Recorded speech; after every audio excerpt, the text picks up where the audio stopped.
Traveling convenience to our school children, the elderly, young people going to work, guest workers, and visitors using the public bus. We, Rotary Central, help you, our advertisers, make it happen. Your marketing dollar travels a far way. Positioning your message, your product, your services, your presence in over 83 bus shelters. Every dollar you spend, every advert you place helps to build another bus shelter, providing modest comfort for Cayman travelers. Reserve space now on the only billboard medium in the Cayman Islands. Email rotaryshelters@gmail.com. rotaryshelters@gmail.com. The Bus Shelters, a partner in community convenience. Another inspiration program by Rotary Central Cayman Islands. Radio Cayman's historical vignettes was brought to you by Rotary Central. For more than 110 years, Rotary members have used their passion, energy, and intelligence to take action on sustainable projects. Talk Today is brought to you by Subway, open 24 hours in Countryside, Anderson Square in Georgetown, and Centennial Towers in West Bay. And by the Ministry of District Administration, explore your history, explore your land, explore your sister islands. And Cayman Airways, call them on 949-2311 to book your nonstop flights to Los Angeles and Panama. And Doctors Hospital, peace of mind is important when life happens. Doctors Hospital, always there for you. Call 949-6066. But I do have some questions. There are more questions than answers. Cayman Islands' foremost listeners participation program. Talk Today. What's on your mind, Cayman? If you're ready to talk, we are ready to listen. Discussing current events and local news, community spotlights, hot topics, listener stories, cultural and historical discussions, environmental issues, fun and lighthearted topics, guest interviews. Cayman, basically anything you want to talk about, we are ready to listen. Here's your guest host, Charles Glidden. Coming up next on Talk Today, hey, it's open line. We can chat about topics that you care about. Pick up the phone and let us know what's on your mind. Vent a little bit. Get it off your chest. Talk Today, next, right here on Radio Cayman. Stay with me. Talk Today is reminding you to avoid any statements or comments which are abusive, derogatory, malicious, or defamatory. Do not use indecent language or make any statement that is false or misleading. Call 1-800-534-8255, 949-6990, 949-8037, or WhatsApp us on 925-3261. And now, back to Talk Today. Good afternoon, and thank you for tuning in to Talk Today. I'm Charles Glidden. What's going on, Grand Cayman, Cayman Bracken, Little Cayman? Tell me. Another Monday.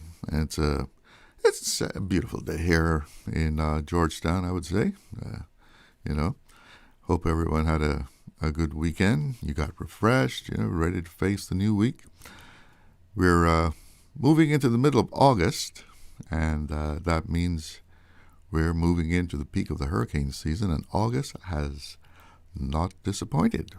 Looking at the National Hurricane Center's website, the Atlantic hurricane season is expected to have its first major hurricane by Saturday. Nothing for us to worry about right now. Tropical storm Erin is stirring things up way, way, way out there in the Atlantic. We should keep an eye on it, though. Be aware of its course, Keep in touch. Radio Cayman will keep you up to date. But the forecast is for Erin to turn up as it moves westerly and then go northwesterly, strengthening as it goes, and should become a major hurricane by Saturday. And when they say major, it'll be a hurricane before Saturday, but when they say major, National Hurricane Center is talking about storm with winds over 110 miles per hour. And they expect that to occur Saturday, when it's forecast to be, it's like northeast of the Caribbean. And hopefully he's going to stay on the northern side of Cuba. Just leave us alone. Let us have a nice weekend again. Let it stay out in the Atlantic there, right? We don't want anything to do about it. But, as I said, it's that time of year. So be aware. Be woke. Yeah, be woke. In the hurricane season, you better be woke. Be awake, be aware, which is the original meaning of that word, of being aware of what's around you, as in you driving through Mississippi, you better be woke, boy. Or as in Marcus Garvey woke me, now we're going to woke a whole lot of people. Language is something else. It's amazing how the meaning of words or phrases changes over time. Something can be a drastic change too. For example, can you believe nice once meant to be foolish? You call someone nice, you were calling them foolish or ignorant. And of course, completely the opposite now, I guess. Or it means you're a very pleasant person, right? Or awful. How about awful? Awful originally meant inspiring awe. Now you don't want to be awful today. Awesome, again, awe. Originally meant inspiring awe, but now, of course, it means excellent or impressive, and everyone overuses it. Everything is, oh man, awesome, right? Silly originally meant blessed or fortunate. And that's not the case today, right? Now you're back to foolish. Bully. This is an interesting one. Bully used to be a term of endearment. Sweetheart. Say, oh, I want you to be my bully. And some sweethearts are bullies. Meat meant any kind of food. Now it's specifically flesh of animals. And of course, everyone knows this one, right? Gay. Gay was originally happy. Like the gay 90s. They were having a really good time back in the 1890s. It was a gay time. And clue originally meant a ball of yarn.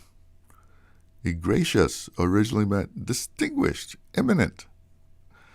Now it's outstandingly bad. Naughty. Naughty originally meant having nothing or poor. Artificial originally meant skilled or made with art. And now, of course, just not natural, man-made. Okay. Enough etymology. That's the etymology segment for this afternoon. I want to say congratulations to Tahiti Seymour of Boddentown. She is the newly crowned Miss Universe Cayman, so she'll be out there representing. She was crowned on Saturday night, and I'm sure that made her weekend a really great weekend. Go represent Cayman, Tahiti. And I see there are efforts now to bring back, well, not bring back, but I guess you might say resuscitate Pirate Suite, right? And interestingly enough, we had our discussion about culture and all that. And so, the culture, Minister for Culture, the Honorable Isaac Rankin, said in a press release, or a ministerial press conference, that the plan is to take this back to what made us successful in the beginning, and that has never failed. So we're going to go back to what is tried and proven, and get that done to make Pirates Week 2025 successful. Well, I hope so. And the Ministry of Tourism is also in on this. Both ministries are working together to bring Pirates Week back to its heyday. As the Ministry for Tourism, the Honorable Gary Ruddy, says the two ministries this is designed not only to attract and promote visitors, but also to showcase our culture and remind people of the riches of our heritage. And sounds good. So let's hope we have a really fantastic Pirates Week coming up. And, there'll be the parade and all that. And one thing I would like to see them also bring back is like the song contest. I always thought that was, a great aspect of it. I know when I was working at Pirates Week, along with Dave Martins, we brought back the song contest, and that was great, man. And of course the parade, and hopefully they won't restrict people too much as to what what kind of float they can have in the parade. It's the theme and all that you have to. Because I think that really puts a cramp on creativity. When you say, "Oh, this is what it's about." Just make it about Cayman. It's a parade about Cayman. As long as your float relates to Cayman culture or whatever, do it. Be creative. Let your imagination be limitless. Hit the sky. All right, 12:30, so let's take a little break here. Be right back. Did you know ordering your favorite sandwich from Subway just got easier? Yeah, picture this. No more waiting in line. No more fussing with cash. Just a delicious taste of Subway at your fingertips. With our new app, ordering your go-to sub is as easy as a few taps on your phone. Plus, receive exclusive deals and earn loyalty points with every purchase made on the app. Download the new Subway app today and get ready to ditch the lines and drive straight into your flavor. Visit the App Store or Google Play Store on your mobile phone and search for Subway Cayman Islands. Subway. Eat fresh. Hey, Bobo, TD, cousin, everybody. I hear Cayman Airways celebrating their 57th anniversary by giving us the gifts, about 10 of them, because they got airfares on sale now for flights to every place they fly to next month through December. Look here, I gonna book my flights now to go Galawantan this month with Cayman Airways. I'll see you there directly. Catch your seat on sale by August 11th. Other conditions apply. Book on CaymanAirways.com, our new mobile app, or call us on 949-2311. Cayman Airways, celebrating 57 years as your award-winning, uniquely Caymanian airline. Stay cyber secure with Cayman National. Here are a few tips that will benefit you. Ensure to log out completely when you finish any online banking activities. Be aware of phishing attempts and only click links from trusted sources that are sent from your device through emails and messages. Remember, Cayman National will never ask you for your credentials. If you suspect a fraud attempt or that your account has been compromised, please immediately contact our customer support team at 949-8300. Wouldn't it have been grand if you had purchased land 30 years ago? It may not be 2020, but a perfect vision has never been more clear. Cayman Brac and Little Cayman, poised for growth with an eye on the future. Your land, your history, your future. Discover all that our sister islands have to offer. Looking to transform your space? From custom homes to commercial spaces, we bring your vision to life with precision, quality, and elegance. At Mike's Builders, we make it happen. Mike's Builders turned my dream home into a reality. Their team is professional, efficient, and truly the best in the business. Good communication? Check. Cleanliness? Check. Professionalism? On point. You have to try Mike's Builders for yourself. Call us today at 923-0706. That's 923-0706. Mike's Builders. Let's build a beautiful world together. Are you a Caymanian job seeker? Work urges Caymanians to use the Work Jobs portal, the only platform that allows Work to verify that Caymanians are being considered first, as the law requires. You can browse job listings across a wide range of sectors and apply directly from the portal. Register today by visiting work.ky. That's worc.ky, or email customer care at worc@gov.ky for assistance. Don't miss your chance. Your career opportunity could just be a few clicks away. Radio Cayman's Talk Today.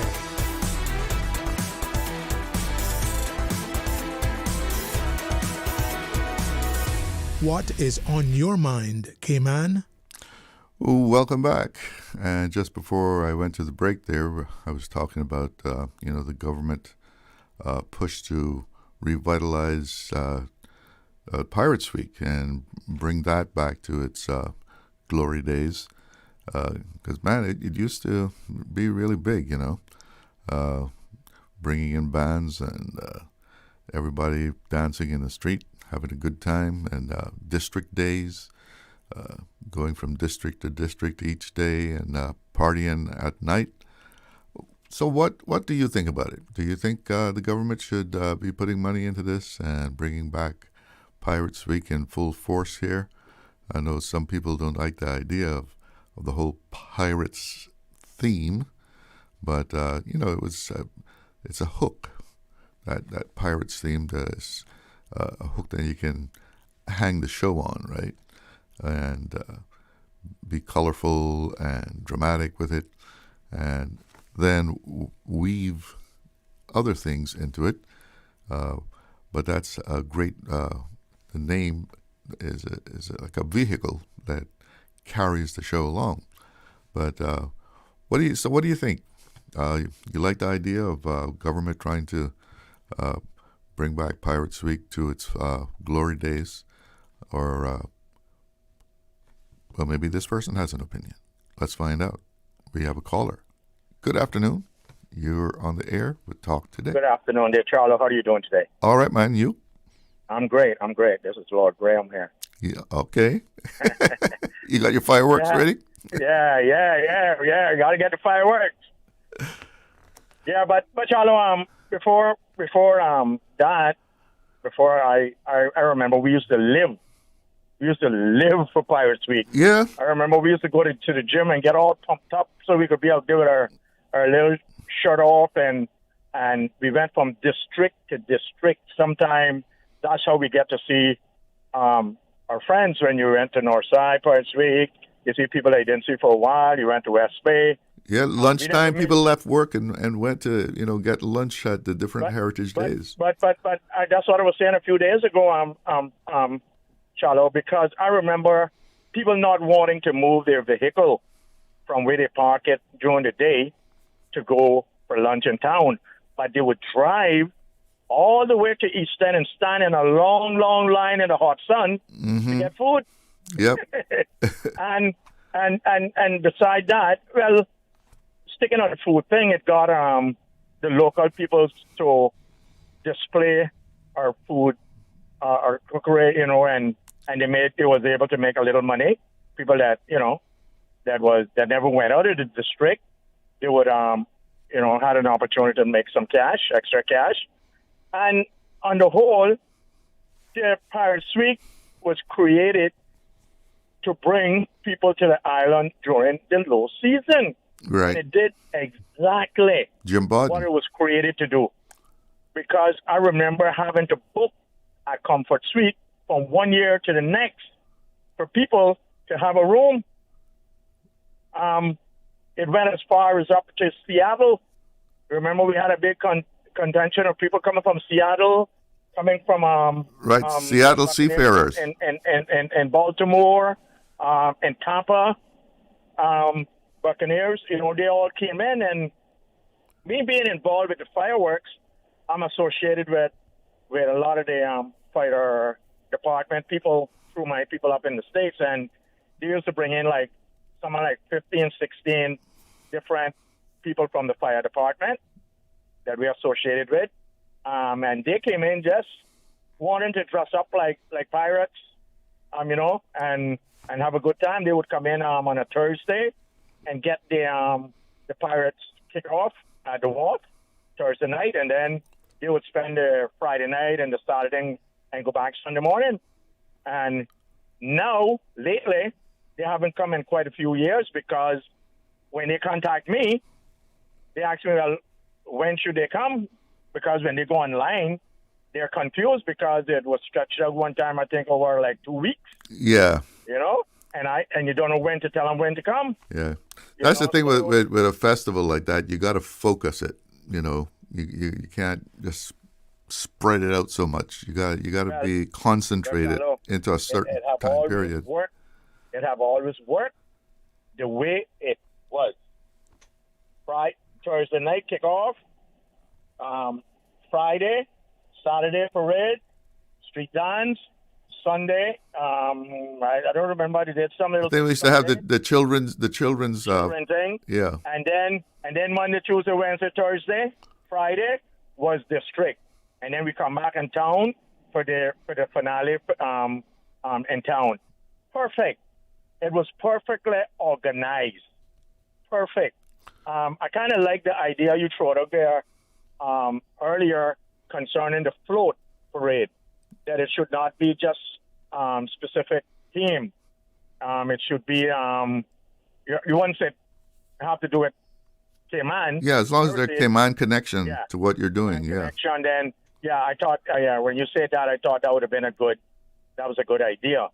So, but we got to get back, and government, this is our national festival, Everywhere have one. And have you been involved in it in the last few years?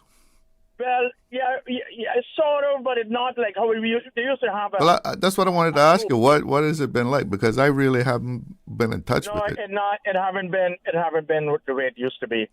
It haven't been, because a lot of the things that used to take place don't take place no more, and it became a little commercial. It wasn't, and the thing was, Charlo, they had like a big group of volunteer people. Mm-hmm. That used to be like for the scenario board, the board that planned the scenario and all that, and a lot of those foreign people used to be a part of that, and nobody can play pirate no more better than them. You know what I mean?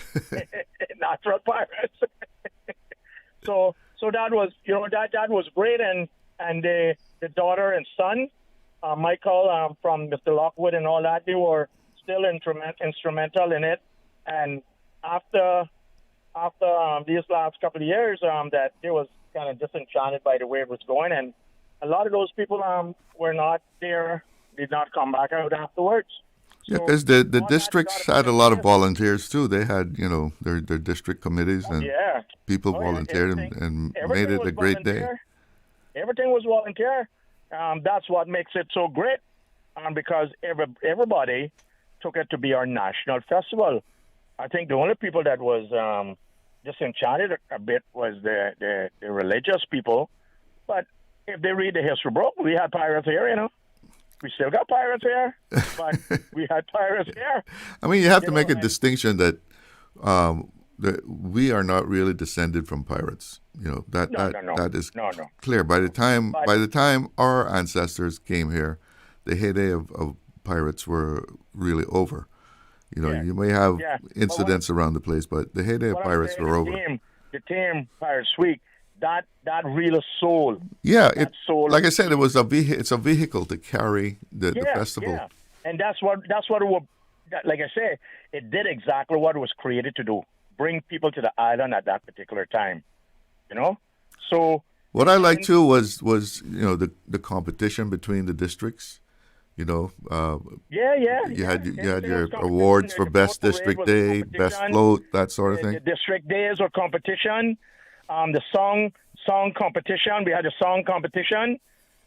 Everything got people involved, and then you remember now where people was disenchanted about the team pirate. What they did is change the district days to heritage days, and that went off pretty well. Everybody, the churches then start coming out and having their stall selling food and stuff, because it was no longer called Pirates Week Day. district days. It's called Heritage. But yeah, I mean, and that's where the real heritage part came out, was in the districts. Right, in the districts. You know, so the part I don't want them to change the theme around Pirates Week, because that was what bring people here, and those people come here just to dress up like a pirate for the weekend, you know, and so and then they had the shop where they sell a lot of stuff. You know, people went up there and buy their hats and the different little pirate costumes and stuff. You know, so it did exactly what it was created to do. So I would like to see the government do a lot to bring it back, because Badamanue and what I see I'm doing now in the streets, that not really anything to do with our heritage, you know. But at least we got Heritage Day that is attached to the Pirates Week, so that is, and then it gives, like you say, the locals to be creative in creating the floats, and then the musician get a chance to write a song, you know, different things. So, you know, I thought it was a great thing.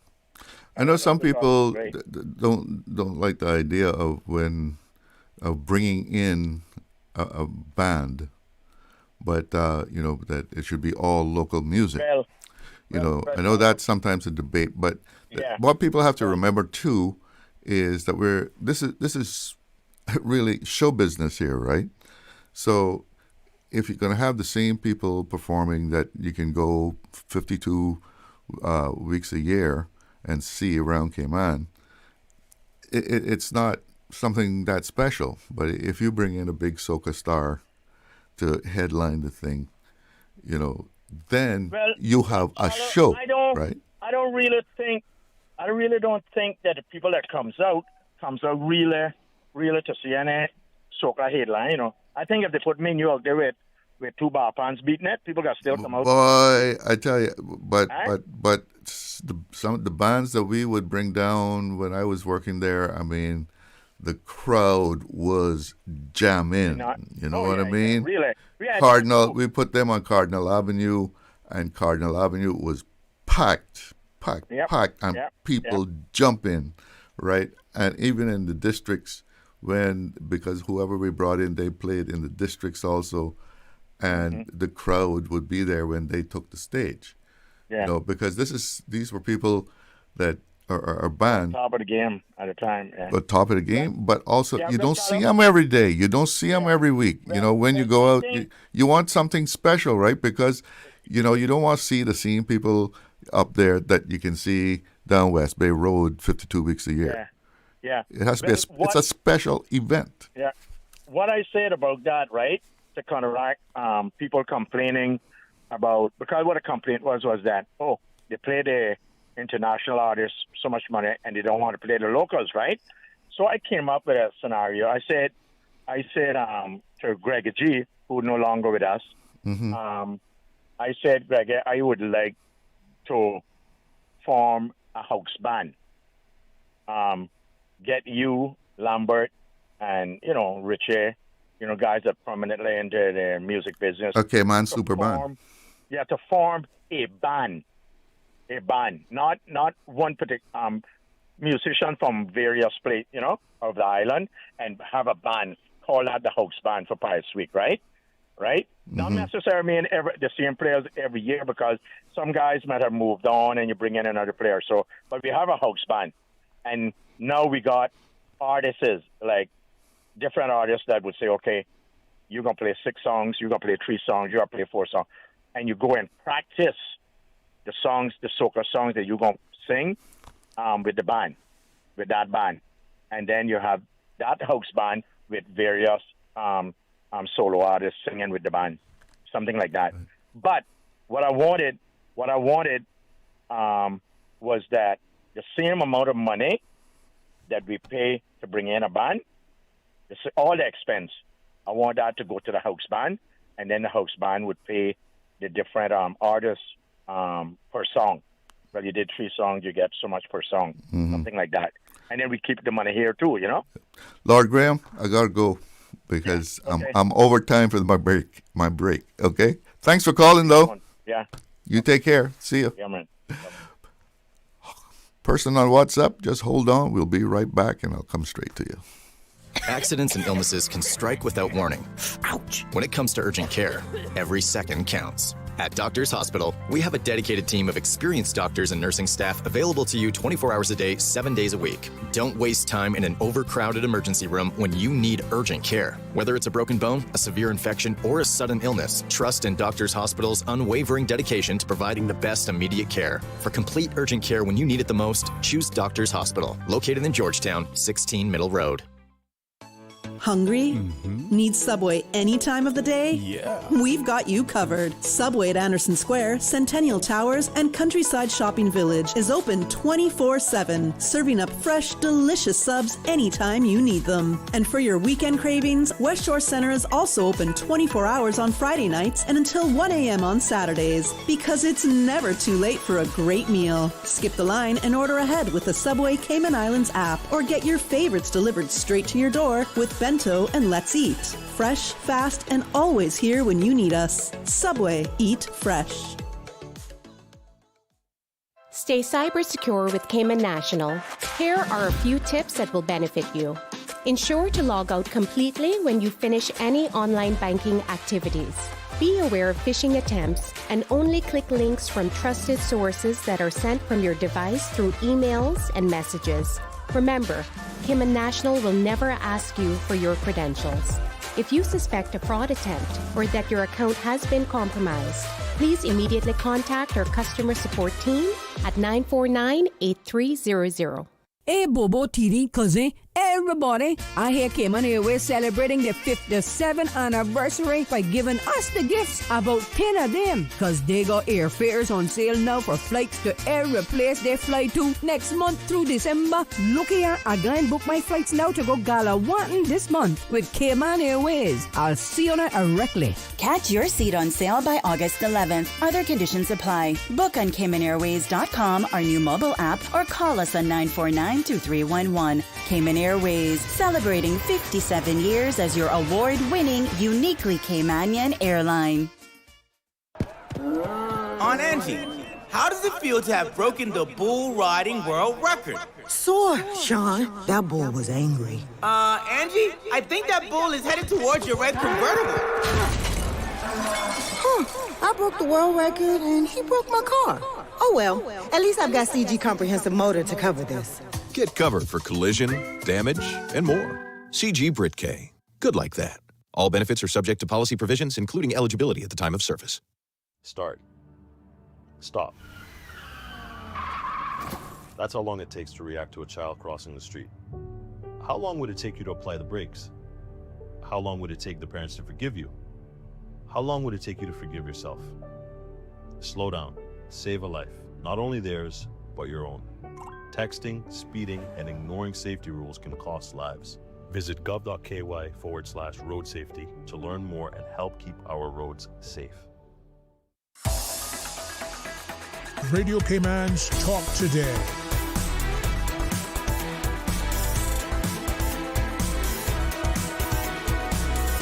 What is on your mind, Cayman? Welcome back to Talk Today. We have someone on the WhatsApp line here. Good afternoon. You're on the air. Good afternoon, Mr. Glidden. How are you today, sir? I'm all right. How are you? Okay, I hope you had a good weekend. Yeah, I would say so. What's on your mind today? What's on your mind today? Well, I want to congratulate Graham for I don't know what whip he are using. I'm wishing him a successful victory over bringing the dead horse back to life, because my whip that I've been using for years haven't worked.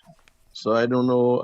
I hope that he could have more luck or more success than I do, because when it comes to music, I mean, I'm old in that I started out very, very, very, very young, from Princess Royal days, and I guess you can remember those days. Oh, you mean by right the town, by early buildings. In the park right there, where you mean? the Elliott building is now. Yeah. Was where the Princess Royal Park was, right opposite the old I town remember. hall. Right there where I grew up, and they had a band from Jamaica, all women. They came and they were short of a guitar player. And I don't know how they found me, but anyhow, they found me and I played with them. They were called Ingrid Chin and the Carnations. Uh-huh. That was in 79 and 80s. All women except me, one man, guitar player. So I came a long way in this music thing. And I agree 100% with what Graham is talking about. I've been speaking about this for years. I remember also one Pirates Week, myself and Sarah Ori. Yes. I think she works at the government building now. There, me and her sang, and we won. We came in first with a song that I had written, and that was from the 80s. I have that still. I was going through some of my own music there a few days ago, and I came across it, and I put it on a thumb drive, and it was called "Where Was Cayman? Where Has Cayman Gone?" It's when Cayman was starting up with all this building concrete, and I said I look east, north, and south. I can't find my whereabouts because West Bay. I can't find West Bay because the concrete blocks have it blocked all day. But I'm saying this to say that the musicians on this island, like what Graham said, the people not coming out, but don't care which band it is. Yes, some bands like Byron Lee and stuff like that, sometime the first time or so they would come out. But really, the people was coming out to meet each other, to enjoy the food and the laughter. And for years, what has happened, why the Pirates Week has went down, I won't call the name of the president, but when they started bringing in these artists from other countries that they were friends with and started giving them all kind of money, and they were limited, and I mean very limited, to the local musicians. That discouraged the musicians, and the Cayman musicians didn't want to get involved in it anymore. I remember like Maxine Thompson from Cayman Brack, Percy Worms, myself, Rex Watler from Bordentown, several of us, we all used to be happy, Bowman Scott, we all used to be happy Bunny Miles to do these performances. But it changed up so much that, like what Graham said, they bring in the artists, pay them $3,000 and $4,000, and the local artists, they want to give them $600 or $700, you know. So Pirates Week is gone. Heritage Days, it is what they used to be, you know. Well, supposedly they're going to try and rectify all of that, bring that all back. Pardon? I say, from what we're hearing, the government, the Ministry of Culture and Tourism, are going to try and bring that all back, because what the Minister for Culture was saying is that we're going to go back to what we know works. Yeah, well, Pirates used to work. It was a good revenue for the island, but like I say, but remember from what you were saying there, right? When you say it used to work, when it was in its heyday, they always had a headliner, a star, a Caribbean star came in for the headline show. It wasn't always because when Pirates Week started out, it was just the local bands. I can't remember the gentleman, was from England. He was married to Mike Lockwood. Yeah, Mike Lockwood. Yeah, when he started, it was all local bands, and that bringing in these artists just started after a certain president took over, and that's what what started this all and discourage the local musicians. And it's a shame because we got good musicians here. Certainly the musicians, the local musicians must be included. Yeah. But anyhow, if Graham bring the horse alive, tell him to check with me. I got some original songs that I did also. That when the lottery is also finalized, I wrote a song about that, and you know that one from the 80s when you were full time on Radio Cayman. The numbers game. Theme song on the mornings. The numbers game. Supposed to be the national lottery song for the government when they get it all organized. But you have a good day, Mr. Glidden. Good to hear you. All right, man. Thanks for your call. Yeah, the numbers game. Used to play that a lot on the breakfast session. And well, I know we have a caller on the line, but just hold on because we have less than a minute to go before we have to go to headlines, so I don't want to make you have to try and rush your thoughts in 45 seconds here. But yeah, this whole thing with the idea of bringing in a foreign band again, as we used to say when I was there, this is show business. There's a big part of this, especially the downtown part, and even the nighttime at the districts. It's show business, and you can't say that we're going to have a headliner, and that headliner is someone that you can see, any week of the year at a club down on West Bay Road or some other place. You got to make it a special event. And from my days there, we used to have some big crowds coming out and people having a jamming time. It's 1 o'clock here on Talk Today, and that means we have to break away for the headlines. Little Cayman Bride. Cover me. Radio Cayman in the Cayman Islands. From Radio Cayman's newsroom, this is Headlines. Local, regional, international news.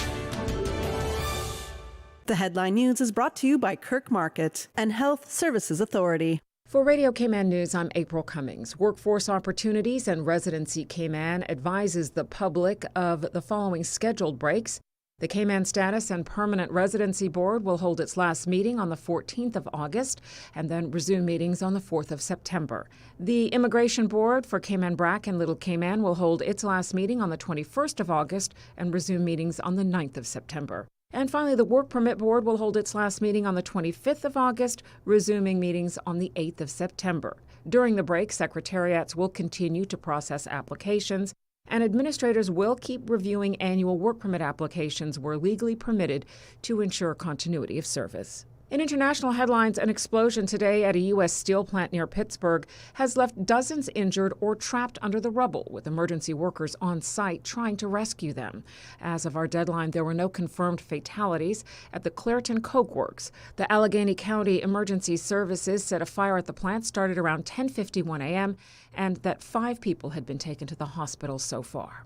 The Milwaukee area began drying out today after weekend rain hit unofficial state records of more than 14 inches in less than 24 hours, leading multiple rivers to flood at record high levels, washing out vehicles, flooding basements, and cutting off power to thousands of homes. Those are your headlines. I'm April Cummings. Radio Cayman. More news available at www.radiocayman.gov.ky. Check out our social media pages: Facebook, YouTube, X, formerly Twitter, Radio Cayman Headline News.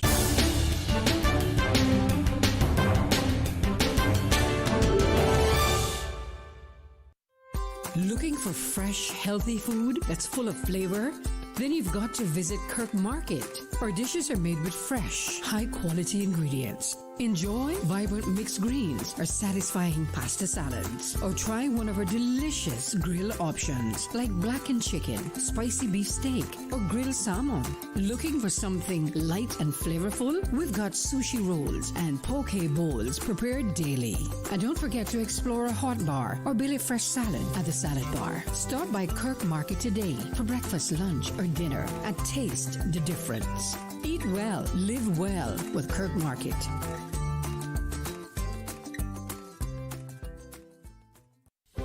Do you have a healthcare question but not sure who to ask? Contact HSA's Patient Call Center to speak to one of our experienced clinical team members. We are here to answer your questions and help guide you through your healthcare journey. Need to make an appointment? Our team can help. Contact HSA at 949-8600 or email info@hsa.ky. At HSA, we are committed to caring for you. Radio Cayman is pleased to feature this special Sister Islands historical vignette brought to you by the Ministry of District Administration and Lands. Explore your history, explore your land, explore your Sister Islands. In 1895, the ship the Prince Frederick wrecked on the south coast of Cayman Brac, carrying the young sailor Samuel Sidney Saunders. Saunders would later choose to remain in the Sister Islands, eventually marrying into a Caymanian family. Although not highly educated himself, Saunders was instrumental to the education system of the Sister Islands, having taught in both Cayman Brac and Little Cayman. He would start a private school in Little Cayman, was district constable of the Sister Islands, and opened a school in Stake Bay following the 1932 storm. In the 1930s, the school was attended by Captain Charles Kirkernel. Ironically, Captain Kirkernel's father attended Saunders School in Little Cayman a generation earlier. Radio Cayman is pleased to feature this special Sister Islands historical vignette brought to you by the Ministry of District Administration and Lands. Explore your history, explore your land, explore your Sister Islands. Radio Cayman's Talk Today.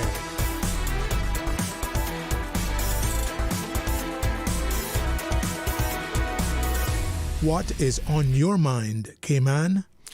Well, welcome back to Talk Today. We have someone on the line, but before I get to them, let me just do a little weather check here. It's 88 degrees at Owen Roberts International. Feels like 100. Winds out of the south-southeast at 10 knots. And the National Weather Service is forecasting isolated showers for the afternoon. Partly cloudy this evening and more isolated showers tonight. And right now the radar is showing a little bit of scattered showers around the Cayman area, but nothing really close by. And over in the Sister Islands, the radar showing no showers out there. Well, yeah, there's one just popped up right there.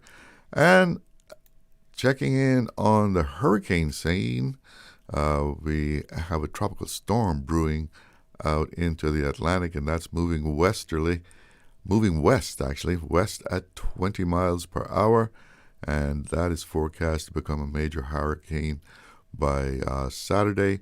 But so far, the forecast track has it not coming our way, staying out there in the Atlantic. So we'll just keep an eye on it. For the latest information, of course, tune in to Radio Cayman. We have a caller that's been patiently waiting there. So let's go to the phone calls. Good afternoon. You're on the air with Talk Today. Good afternoon, Mr. Charlo. Hello. How are you doing today? I'm fine. How are you? Not bad. Mr. Charlo, I got to agree with the entertainment. I think entertainment is good, for the local people and the others from other countries.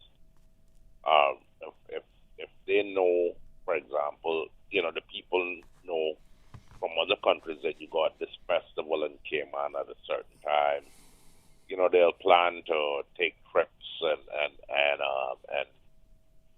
spend money in Cayman and enjoy themselves and so forth.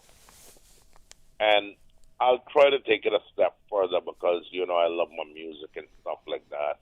But I think if we could also have, like how you got in Jamaica, you got Sunsplash. In other countries, you have certain festivals and so forth, Mm-hmm. I think we could have another cultural, music sort of festival where you got a lot of local artists out there, bands, and you got the different genres, different types of music. Probably like 2 weeks worth of it, and you judge the you judge the bands, you judge the solo artists and DJs. You put them in different categories for prizes, etc. And like I said, have about 2 weeks worth of festival somewhere here in Cayman that people can look forward to each year. And you give them good reasonable prizes. You got your good sponsors and that sort of thing, and have them rewarded, paid or whatever. Because it would be probably a 2-week festival, and you got a lot of people that would invest in it. You would have a lot of taxes that would take people down to the festival for the 2 weeks. You'd have a lot of restaurants. You can have a lot of local food. Yeah, so the economy gets a big boost. Yeah, Mr. Charlo. And you hear about a lot of local artists that you never heard about before. You can have them versus international acts, if you like. They compete against each other? Yeah. I think that would be pretty good. Yeah. You have DJ versus DJ and so on. A showdown. You have a showdown. Yeah, a real showdown. Yeah. You know what I mean, Mr. Charlo. All right. I think that would be pretty good, man. That would be good. All right. Well, thanks for the call. Thanks for the call. You have a good afternoon. Okay, you too, sir. We have another caller.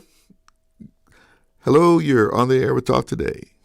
Hello, Charlo. How you doing, man? I'm doing all right, and you? I wish Jim Borden could come back.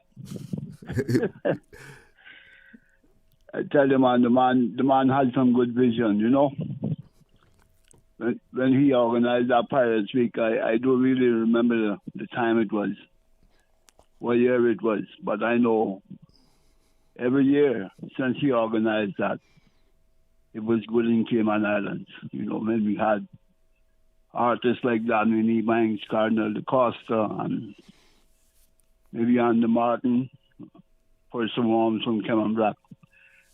Everybody was making those pirate songs, man, and I don't know. Yeah, they used to have an album and all that, right? The Pirates Week album. Yeah, man. And since Jim died, Mike Lockwood and them, man, things really started to change. And it went right down till they started to bring in the foreign bands. And I do agree with you, Sometimes you could bring in a band, especially West Indian artists, to help draw the crowd. Because Caymanians are funny people, Like you said, times that you might get tired of seeing, your own people. Well, it's not just being tired of seeing your own people, but what I'm saying is it's a band that you can see, 52 weeks a year playing somewhere at some club in Cayman, as opposed to someone who may be, the winner or the runner-up in, Trinidad or Barbados Carnival.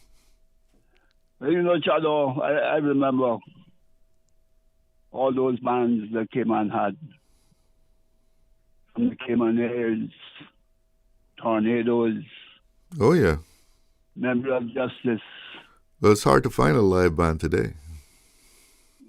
We don't have it. We don't have it. I tell you, it seems like nobody remembers.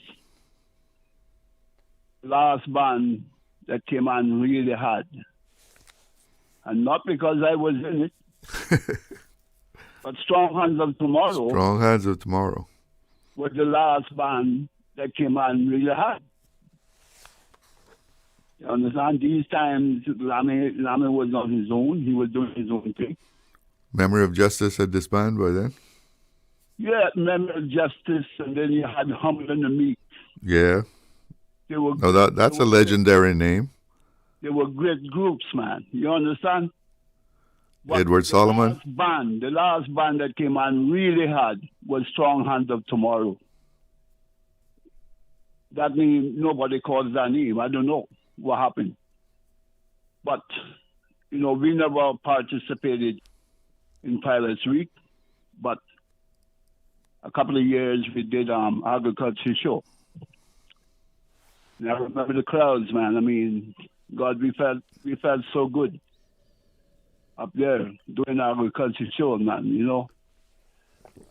But even that song contest in Pirates Week, Cayman never really paid those guys that were writing them songs any money, man. Well, I think when I was there, I think the prize was a couple of grand, no? Yeah, but Charlie, you know how it go. We don't have no motivation that can match money on this earth. For me, money is the greatest motivator. You understand? I didn't think that they were paying them enough for them songs.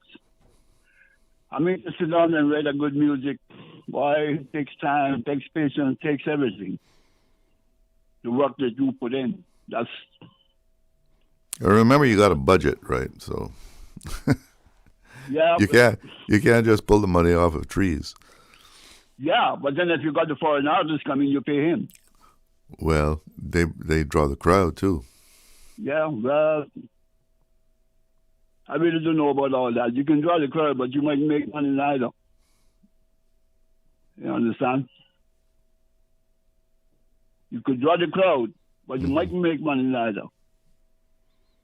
But they still pay the foreign artists. I mean, that goes on up until today. It never stopped, bringing in foreign people here to play music, and just wiped out all the Cayman Islands, man. I don't know. Well, like I said, that aspect of it, we're talking show business, right? Now, if you got a guy or a band or a woman that, they have a hit record, a couple of hit records, they're well known, they're going to demand and get more money than someone who doesn't have that kind of prestige. That's how show business works. Yeah, I guess you're right. Yeah. Anyway. Good to hear from you. That's a little bit of my memories, Yeah. Good memories. Yeah, man, later. All right. Thanks for calling. Have a good afternoon. We have another caller on the line. Good afternoon. You're on the air. Charlotte, I'll go get back. When I hear my good friend Leon there. Yeah, I remember when he used to sing too. Good singer. Him and Tubal, you remember Tubal, right? Yeah. Yeah, very good singers. But like you say, Cayman gonna bands now, and the reason for that is that no hotel or no business that need musicians want to pay a full band. You got to have a bass player, you got to have a guitar player, keyboard player, singer, a drummer. That's 5 people right there. They're going out there 3 or 4 hours. What they get? $4 to $5 for 3 or 4 hours. That is simply the reason why there ain't no full bands. Because Cayman can have 2, 3 full bands, but it is all about the pay. Strong Hands of Tomorrow was a very excellent band as well. Well, and I remember. I'll tell you something, right? I'll tell you something. A real example. I hired a band, what was it, last year, for something that I was doing, private thing, right? I didn't pay them the $45, bro. Well, I had to pay a 4-piece band $600. well, because you For- have conscience. For Yes. no, that's how much their fee was for 1 hour. Mm-hmm. Okay. Mm-hmm. Yeah. But at least what I'm saying, you got a conscience. These are the places. Yeah, but I these didn't are the offer. places. I didn't offer them that money. You know, I said, "How much is it that you charge?" And they said $600 Yep. for 1 hour, and they were giving me a break. Yeah. But I remember the last band I played, and we traveled all over to Belize. It was called the Cayman Edition. And we traveled all over Belize. We played in Birdseye. We played in, I think, what, Belmopan, yeah. We played. And the part with that, we went over there because Fred Sambula was, the leader of the band. They're all from Belize. But then you must remember the Tornadoes. I mean, Yeah, sure. Galleon Beach. I was the guitar player, God bless his soul, and Steve Wells was the guitar player, Dan Ryan, Mike Colston, the drummer, Pappy Connolly, the singer, which we all sang, but he was the lead singer.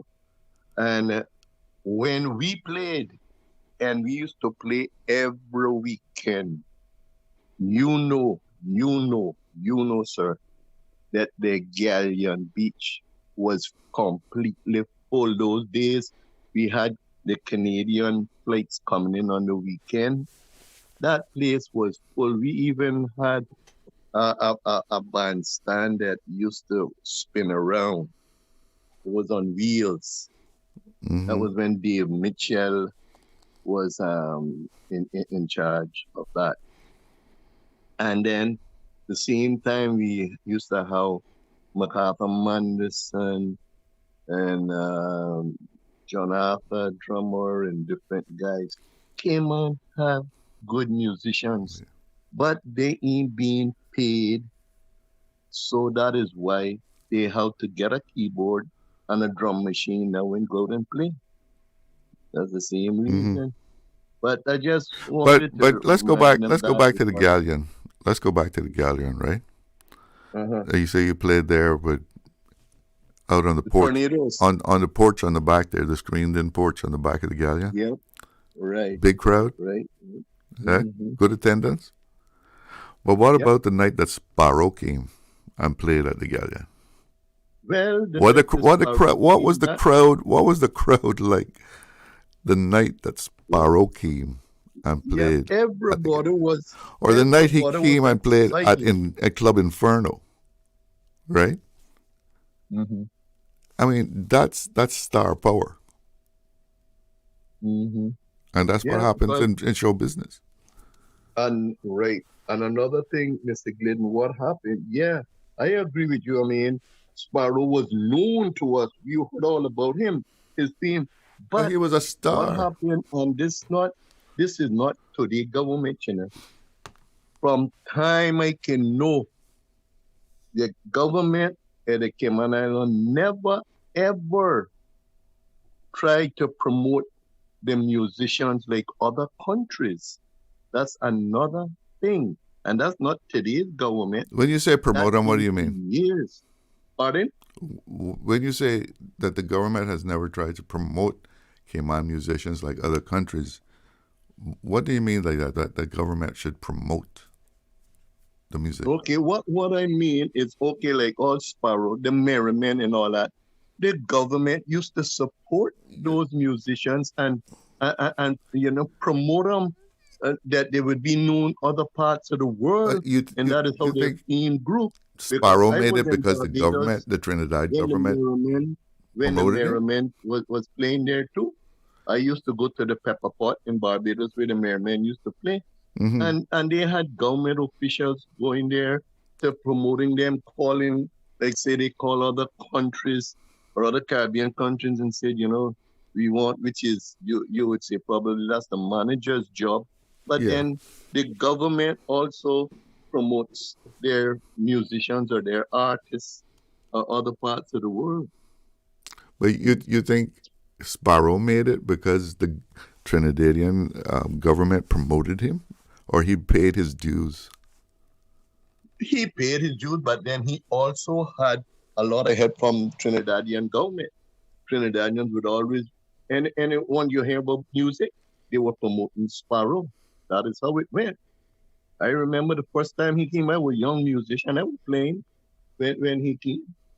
And that was the time that he made a rhyme about the governor's wife, too. She was sitting right in the front, and that's why they got upset with Sparrow about it. So, I mean, I got good memory when it comes to music, you know. But I just wanted to put that in because, you know, Cayman musician now is nothing. Now I'm considered, they didn't call a name. But Cayman could have a good band. Because when I played with Cayman Edition, we had horns. And do you know, in other Caribbean countries, if you not got brass section, you're not considered as a band, you're considered as a combo. Yeah, it all depends. You know? It all depends on the genre where you're playing. But I think I got a couple other callers there in here. Yep. George, thanks for calling. Good to talk to you. Problem. Let's go back to the phone lines. No? All right. How do I say what's up? Oh, okay. Yeah. So, yeah, I mean, you know, guys like Sparrow, I'm sure he, you know, went out and, like I said, paid his dues in order to become the star that he was. We have a caller. Good afternoon. You're on the air. Hello? Hello. Yeah, you're on the air. Yes, how's it going? Yeah, man, going very good. Thankful for life. Would like to put my little input. Go ahead. Cayman musician. Go ahead. I think that the Cayman musician, them don't get no respect whatsoever. And this thing about international artists, I've been to Jamaica promoting my album and being a man in Buntakilla, and it was just like a regular man walking on the road. But don't put them up on a pedestal like when they come Cayman. Oh, being a man this, being a man that. Respect your locals. Use your locals. Your local got talent.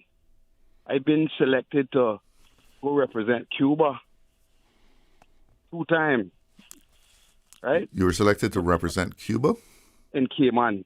To represent Cayman and Cuba. Oh, okay, gotcha. Yeah, give my break. I kind of getting up there in age. So am I, bro. So am I. Yeah, I was selected to represent Cayman in the Cuba disco. I performed at a theater called the Theater Astral. Holds about 3,000 people. And they put Luciano to perform before me. And right away I got scared because nobody don't know who Big J is. Nobody don't know me. Everybody was, you know, cheering on for Big Luciano. Yeah. So when I took the stage now, all frightened up now, why remember that I had a Luciano that I know how to speak Spanish? So when I went up on the stage now, I turned, after me, the show just was like done. The band after me was from Bahamas, and they like, everybody was just interested in going outside to get Big J autographed, and I interact with the people. They were understanding what I was saying. Yeah. I was singing in English, but then I was interacting in Spanish. Right. So you spoke directly to them? Directly to them, and they had loved me. I did interviews on radio stations and all of that in Cuba. You understand? Mm-hmm. But I just, honestly,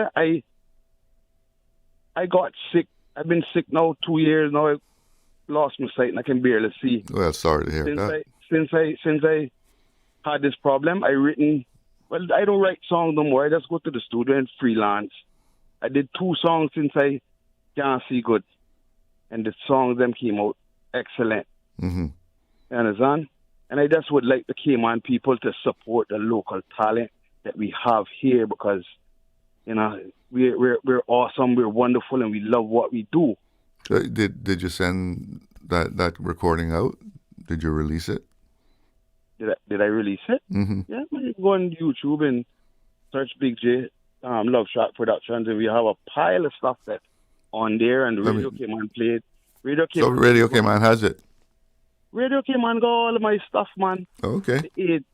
all right, I entered the World AIDS Day competition, and I was selected to represent Cayman in the World AIDS competition. When it was my time to go to the BBC now to do my interview, I didn't have no money to buy no ticket or nothing to go. You know, you would think that the Cayman government would say, boy, Big J was selected, let's send Big J off to represent the island. But no. You know, when I was sitting down listening to it, tears came to my eye to hear that Big J was supposed to be here from Grand Cayman today, but unfortunately he never made it. You know how bad I'd feel as a local artist that was supposed to go away to the BBC, where I think they're in England now. Yeah. Represent my country, and I couldn't go because of finance, and the government got money to waste on stuff that, you know. I just honestly, I fed up with what's going on in this country, and I respect Graham because I realize Graham fighting to try and bring back this little rock boy, but we need more people to join in with Graham and fight for what we deserve. You understand? The musician them don't get no recognition in Cayman. I've been trying to find out when the next music association meeting gonna be. Nobody knows. Nobody don't even know where the music association office is. So why do we have a music association? Well, if you're a member, you know, get together with the other members and the other members don't have do something. What's going on? Nothing. Nobody don't know nothing what's going on. But the association is the members. It's the members that make that association. The members. You should control it. Yeah, well, we don't. So call an election. When the last time you heard about a music association meeting? Well, I'm not a member, you know. You're not a member? Well, I'm a member, and I don't know nothing about what's going on. So why contact other members and demand a meeting? I called one of the founding members, Mr. Errol Watler, one of the man them that started this thing, and he can't tell me nothing. So who else gonna tell me?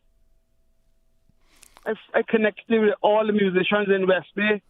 Kelvin Ebanks is my engineer. Kelvin said, Big J, do we still have an association? I say, well, far as I know, we still have one, but I don't know nothing what's going on with it. Listen, if you have an association and you have bylaws and such, the membership must be able to demand a meeting. Demand that the people who are currently in offices of the association have a meeting. You must be able to demand that. Yeah, well, I know one thing for sure. I've been checking around and checking with some of the older heads, and none of them do have no idea where the office is. You know, one time ago we had to go to the Hartwell Theatre when you want to know anything about the music association. But as Mr. Notch was, you know, he used to have a little something there now and again for the musicians. But no, nothing going on. So, well, the membership can make it happen if they get together. Okay. All right. Well, listen. If any members online listening right now, everybody know how to contact Big J. So somebody give me a call and tell me where to go and where to get some information, because, like what you said, the members is who can make it happen. Right. You understand? And I remember that one time they gave us a little recognition of $1,000, and they withdraw out $200 out of it to bring your membership up to date. So I know I'm up to date because they took $200 out of the money to up to date my membership. You understand? But furthermore from that, I don't know nothing about what's going on with the music association. Well, bro. get together with your fellow members, you know. Well, maybe Radio Cayman can help someone reach out to me and tell me what's going on. But maybe they're listening. Let's hope they're listening. Listen, I have to move on. I need to take a break. Big J, thanks for calling. Okay, thanks. Good to hear from you. All right. We'll be right back with more Talk Today. There's something new at Subway. Indulge your taste buds with our new barbecue pork rib sandwich tender. Smoky pork ribs smothered in sweet and tangy barbecue sauce, built just the way you like it. It's bold, rich, and seriously satisfying. But hurry, it's here for a limited time only. Order now on the Subway Cayman Islands app for quick in-store pickup, or get it delivered with Bento or Let's Eat. The all-new barbecue pork rib sandwich, only at Subway. Subway. Eat fresh. Yummy.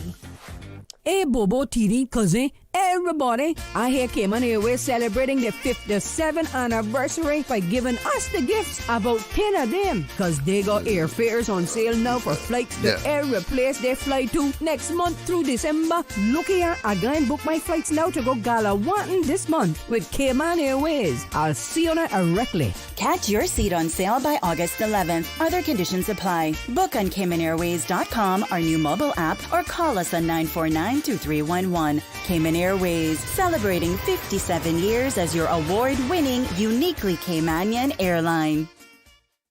Storms bring wind, rain, and unexpected costs to buy supplies, secure your home, or make minor repairs. Incidental expenses not covered by insurance.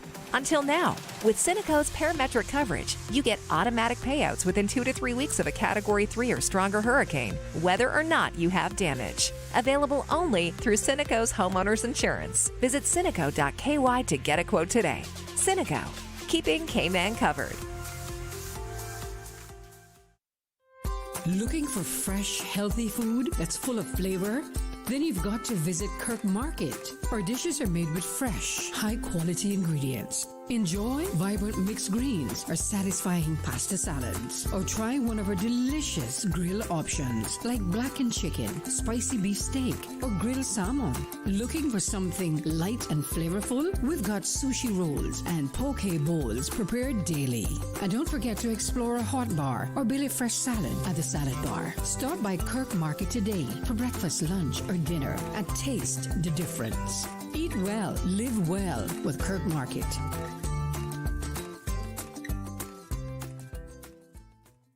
Stay cyber secure with Cayman National. Protect your computers and mobile devices with security software to defend against cyber attacks through viruses, malware, and other online threats. Be aware of unsecure Wi-Fi connections when in public. If you need to access your online banking or sensitive information on your mobile devices, try disabling the Wi-Fi and switching to data from your mobile network. If you suspect a fraud attempt, please contact our customer support team at 949-8300. Did you know that Doctors Hospital provides urgent care services 24 hours a day, 7 days a week? And Doctors Hospital's urgent care physicians have access to the most advanced MRI and CT imaging in the Caribbean, providing reliable diagnostics when you need it most. When you need quality urgent care for an illness or injury, Doctors Hospital is here for you 24/7. Whether it's a migraine, chest or abdominal pain, shortness of breath, broken bones, or another urgent need, Doctors Hospital at the top of Walker's Road. Urgent care right now. Radio Cayman's Talk Today.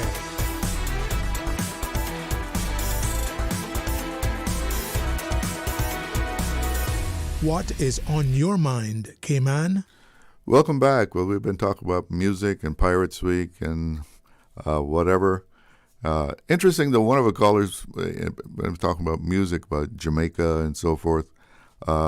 Interesting that Jamaica has announced that it's going to be hosting a Pirates Week festival or celebration.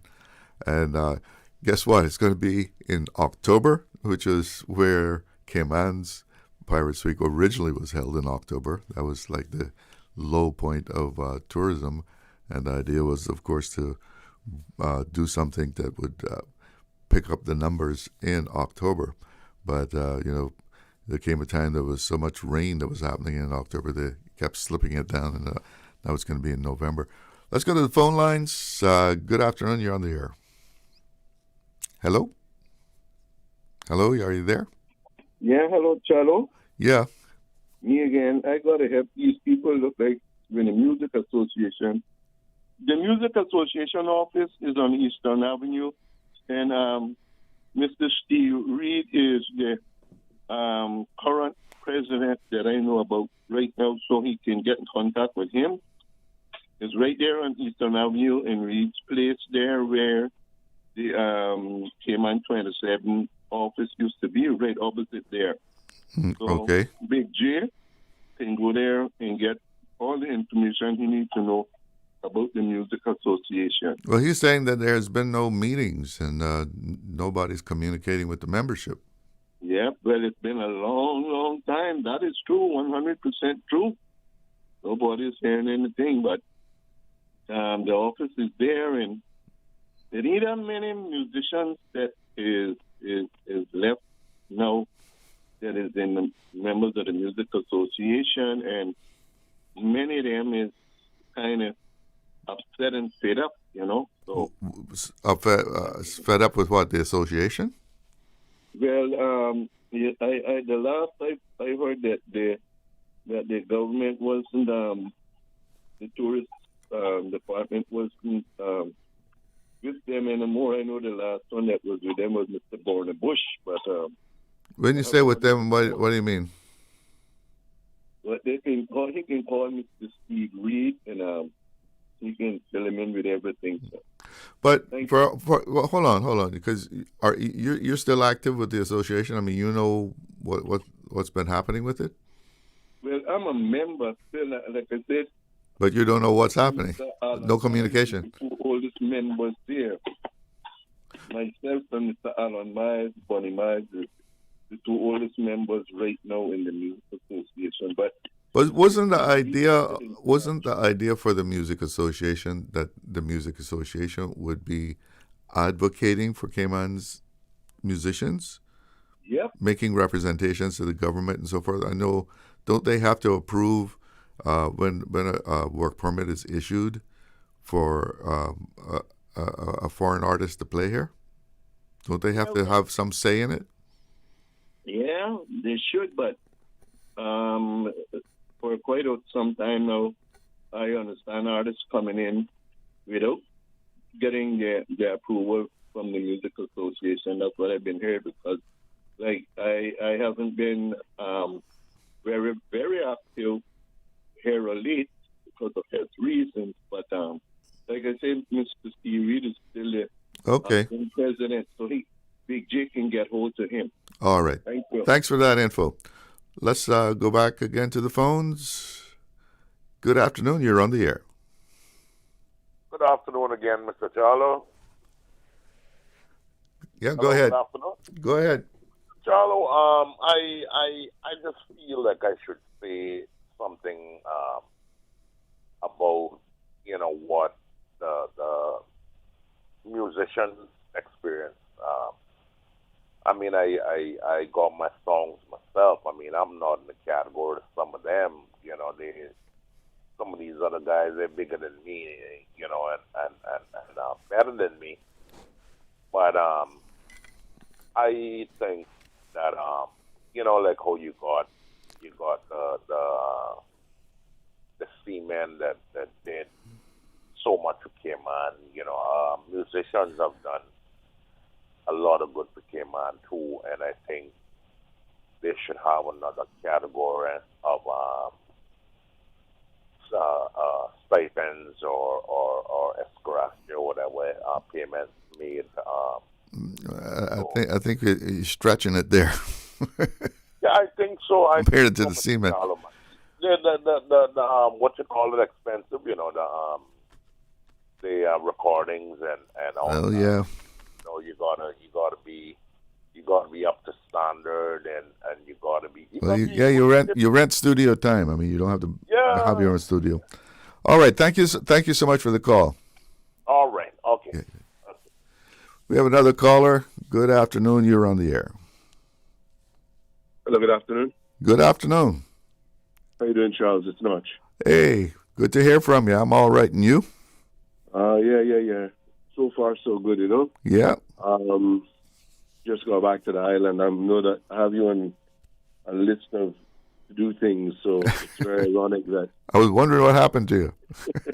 I didn't disappear. I had to go to the UK to try to get some radio promotion for my newly released album. Okay. And unfortunately, I had to cut that short because of certain things that happened back at home. But anyway, that's life. The Music Association. Right. I am calling because I am currently which goes against what several of your callers have said, notifying people to call some of the gentlemen. But someone, I'm not sure who that is. I don't know who they're referring to, but I am the president currently of the Cayman Music and Entertainment Association. I can state publicly that in the first 100 days of the NCFC, we've reached out to the Minister for Culture 3 times, and we still have yet to have a meeting with him, which is quite unprecedented, but we're hopeful that that meeting will be held very shortly. So how about this complaint that no communication with the membership? Well, the Music Entertainment Association has gone through a serious, nothing, it can't be explained any other way than a coup attempt to take over the association, which is actually, in my opinion, and that of the membership, it is something that has caused the local music and entertainment industry to actually have regressed. There's a lot of progress that was made that is now, it seems, null and void. One of those things you mentioned was that it used to be that whenever a foreign act was coming to the country, they had to first get from the Music Association an endorsement. And that endorsement was a standard fee, which was also a source of revenue for the association, nothing substantial or nothing to discourage the entertainment community, but something that was done out of a respect, because it's what happens reciprocally in other jurisdictions for Caymanian musicians. Similarly, did that promoter have to, if you bring in a foreign act, did they also have to hire a local act? Absolutely, and that was it was devised as a check and a balance to make sure that whenever there was a show in Cayman with a foreign act, that they had to have a local act on the bill. And what that meant in reality was that it was work opportunities for the members of the Music and Entertainment Association locally. A lot of that has been done away with since 2022, when there was a new president elected who failed to have, as per the rules of the General Registry, who failed to have an AGM in 2023. Because of that failure to call an AGM in 2023, the members got together and had an extraordinary meeting at which they nominated a select committee to call for an election in 2024. That select committee was made up of, it was led by Mr. Spencer Merrin, who was also a past president and also an exec officer for many years. It was also Mr. Louis Molina, Claudine J.R. Douglas, Verlene Wallace, and a DJ representing the DJ fraternity as Mr. Jermaine Jackson, DJ Yo-Yo. That committee organized the AGM. We had the AGM, at which I was nominated once again, the president of the association, to a whole new executive. Mr. Spencer Merrin is the vice president. Mr. Will Stewart, piano extraordinaire, jazz musician, Mr. Will Stewart, an architect, is the secretary. Mr. J.R. Douglas, Claudine J.R. Douglas from Northside, is the treasurer. Mr. Chris Williams, a professor at the UCCI College, but a musician in his own right from Cayman Brac. He is the assistant secretary. Mr. Michael LeMay is one of the officers of the association, and that's it, sorry. So that's the new exec that we have from 2024. We are actually now overdue for an AGM.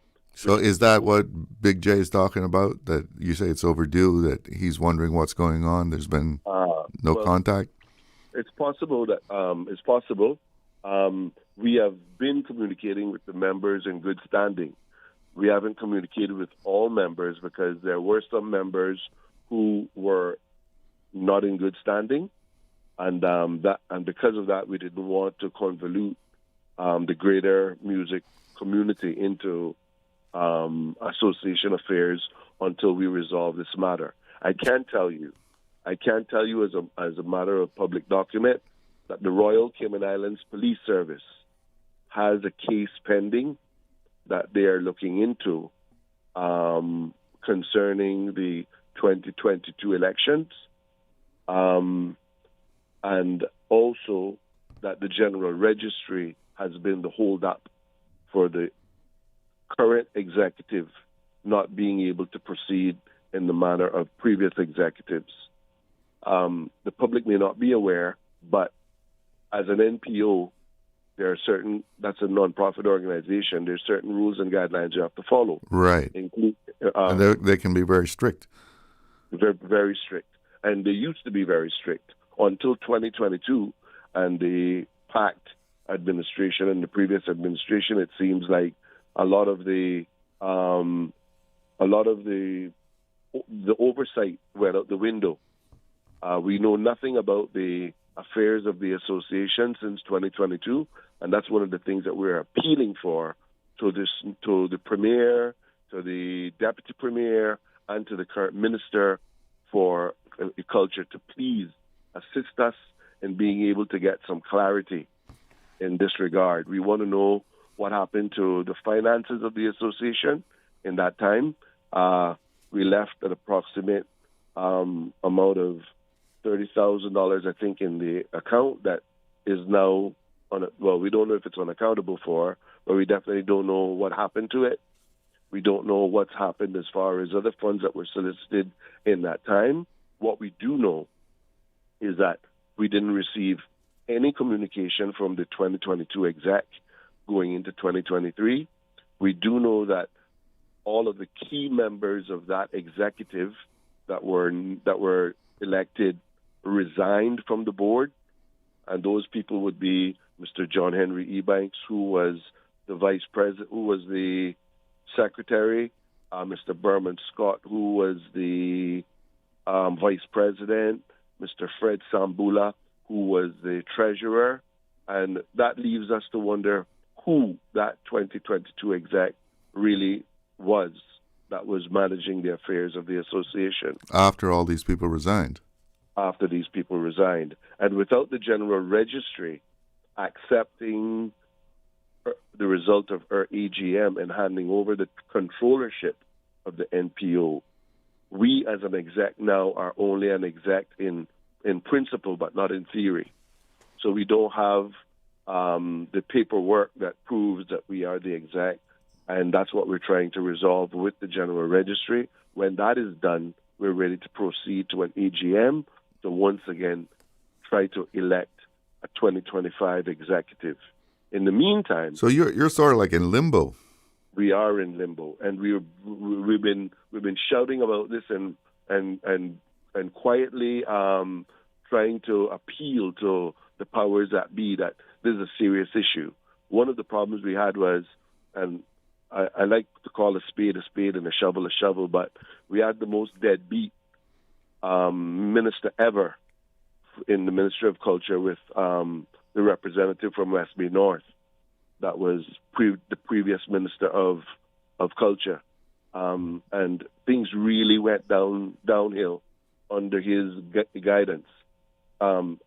Ironically, he was also one of the directors of Pirate Suite. But tell me something. I mean, the entertainment, what's the proper name again? Cayman Music and Entertainment Association. Right. That operates as an NPO. Yes, it does. So, I mean, regardless of who is minister, you are operating on your own. The ministry isn't really dictating to you or running the show for you. The ministry doesn't dictate, and the ministry shouldn't. But the ministry can withhold support for the association. And where the ministry comes in working with the association, is the association recommends and suggests things that are in the best interests of the musicians, and the ministry then would go to bat for those things. So it's really a working partnership. Okay, Notch, just hold on. I need to take a break, but stay on the line with me. All right? Absolutely. Okay, we'll be right back. Hey, Bobo, TD, cousin, everybody. I hear Cayman Airways celebrating their 57th anniversary by giving us the gifts, about 10 of them, because they got airfares on sale now for flights to every place they fly to next month through December. Look here, I going to book my flights now to go Galawantan this month with Cayman Airways. I'll see you directly. Catch your seat on sale by August 11th. Other conditions apply. Book on CaymanAirways.com, our new mobile app, or call us on 949-2311. Cayman Airways, celebrating 57 years as your award-winning, uniquely Caymanian airline. Accidents and illnesses can strike without warning. Ouch! When it comes to urgent care, every second counts. At Doctors Hospital, we have a dedicated team of experienced doctors and nursing staff available to you 24 hours a day, 7 days a week. Don't waste time in an overcrowded emergency room when you need urgent care. Whether it's a broken bone, a severe infection, or a sudden illness, trust in Doctors Hospital's unwavering dedication to providing the best immediate care. For complete urgent care when you need it the most, choose Doctors Hospital, located in Georgetown, 16 Middle Road. Storms bring wind, rain, and unexpected costs to buy supplies, secure your home, or make minor repairs. Incidental expenses not covered by insurance. Until now, with Cineco's parametric coverage, you get automatic payouts within 2 to 3 weeks of a Category 3 or stronger hurricane, whether or not you have damage. Available only through Cineco's homeowners insurance. Visit Cineco.ky to get a quote today. Cineco, keeping Cayman covered. The offices of dermatologist Dr. Wayne Porter will be taking appointments from August 11 to 16 at his Crew Road Clinic. Appointment slots are limited. Whether you're seeking advanced skincare, Botox, filler, cosmetic enhancements, or simply looking to reduce wrinkles, Dr. Porter offers a full-service dermatology and dermatological surgery practice. For more information, email dr.portercayman@gmail.com or call 946-9020 to book your appointment today. That is 946-9020. Looking to transform your space? From custom homes to commercial spaces, we bring your vision to life with precision, quality, and elegance. At Mike's Builders, we make it happen. Mike's Builders turned my dream home into a reality. Their team is professional, efficient, and truly the best in the business. Good communication? Check. Cleanliness? Check. Professionalism? On point. You have to try Mike's Builders for yourself. Call us today at 923-0706. That's 923-0706. Mike's Builders. Let's build a beautiful world together. Radio Cayman's Talk Today.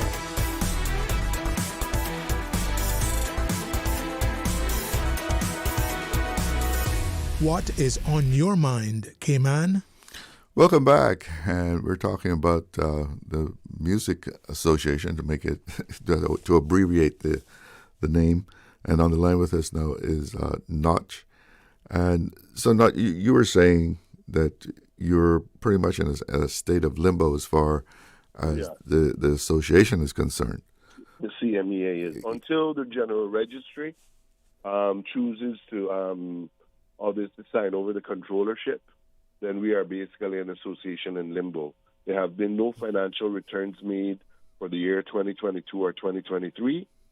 We have not done any business in 2024, so there's nothing to file any financial returns for. We have just basically taken the assimilation of, we're basically taking on the task and the executive roles of the association in terms of trying to resolve these past matters of 2022-2023. So that was the responsibility of the previous administration of the association. Absolutely, to sign over and to have an EGM. As per the CMEA's constitution, which was created in 1981. As you know, the CMEA has been a long-standing association.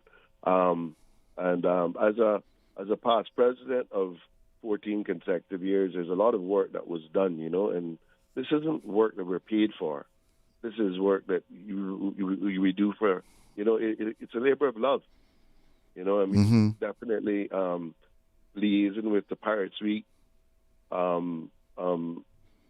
festival organizing committee to get government to put $10,000 extra funding into Pirates Week that could be earmarked for the song competition. Right. When it was on the Miss Melody Macfield. All that was orchestrated by myself as the president and my executive board from the CMEA. So what is it going to take to resolve this, though? What is it going to take to resolve this and so you can move on? Well, we've been patient long enough, and we were actually waiting for this first 100 days to pass for the new administration to give them a chance to get properly acquainted with their roles. And now it's time to start to agitate to get what is due for the association. But I mean, this thing with the registry, that's like a legal problem, isn't it? Well, there is a ministry in charge of the registry, so we're hoping to put some ministerial pressure on the registry to look into this matter. I mean, I can hear the registry telling the minister now, yeah, but they haven't filed their paperwork. Well, actually, and then in that case, they should demand that it's filed. And if it's not filed, then they should have an investigation into why it's not filed. And if that means that there's criminal charges that should be pressed because of it, then that's something that they should pursue. But they should have teeth in the law to make sure they can enforce the rules and the policies of the General Registry. Because the General Registry, I mean, having a healthy General Registry reflects on the financial services. Well, exactly. Industry of but I mean, the country as a whole. I don't know, I'm not an expert on it, but it would sound to me that what the registry would say, well, you haven't filed your paperwork, we're shutting you down. Because we don't know what, we don't know how you've been behaving. We don't know how what you did with the money that you collected. But we have kept a paper trail of our communication with the General Registry, notifying them from in 2022 that this was untoward. So actually, the onus is on them to fix this. On the registry? On the registry. The registry has an online portal, for instance. And the registry, nowhere on their portal have they even flagged the CMEA publicly to say, well, it's suspended or it's pending investigation or like. But so the registry is who is right now in being delinquent in their role, because their role is oversight. Had they been more proactive in their role, we wouldn't be here now. What would have happened in 2022 would have been that they would have null and voided the election and called for a new election of the NPO. Listen, I got to break in on you. I have to go to the news. If you want to hang in there, but you're welcome to do so. But we got to check in on the headlines. No problem. All right, I'll do my best. Okay. Yesterday, today, always and forever. Radio Cayman in the Cayman Islands. From Radio Cayman's newsroom, this is Headlines. The headline news is brought to you by Kirk Market. I'm April Cummings for Radio Cayman News. The Alex Panton Foundation announces Cheyenne Wellington O'Connor as the 2025 recipient of the Addison Kelly Memorial Scholarship. The scholarship was created in memory of Addison Kelly, who lost her life at the age of 16 to mental illness. The scholarship is awarded every 2 years and supports Caymanian students pursuing higher education in mental health fields. In regional headlines, Jamaica has seen a sharp drop in murders this year, with 415 recorded up to August 9th. That is down nearly 42% from 712 in the same period last year. Police say shootings are also down 36% and rapes by 26%. However, robberies and break-ins have risen, even as overall crime fell 17%. Westmoreland, St. James, and parts of Kingston are among the areas seeing the biggest reductions. Trinidad's police commissioner confirms several high-risk prisoners have been moved from the maximum security prison to a secret location as part of sweeping security measures under the current state of emergency there. Officials say the move is aimed at disrupting organized criminal networks suspected of plotting assassinations, kidnappings, and even attacks on public institutions. Police report a sharp drop in murders, down 35% since the inmates were moved, and warn attorneys defending them to take precautions as tensions remain high. Those are your headlines. I'm April Cummings. www.radiocayman.gov.ky. Check out our social media pages: Facebook, YouTube, X, formerly Twitter, Radio Cayman Headline News.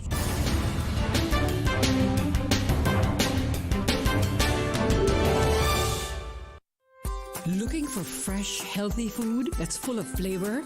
Then you've got to visit Kirk Market. Our dishes are made with fresh, high-quality ingredients. Enjoy vibrant mixed greens or satisfying pasta salads. Or try one of our delicious grill options like blackened chicken, spicy beef steak, or grilled salmon.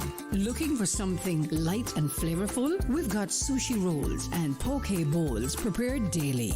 And don't forget to explore a hot bar or Billy Fresh salad at the salad bar. Stop by Kirk Market today for breakfast, lunch, or dinner and taste the difference. Eat well, live well with Kirk Market.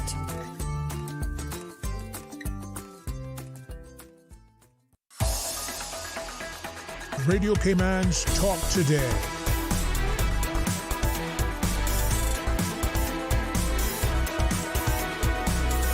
What is on your mind, Cayman?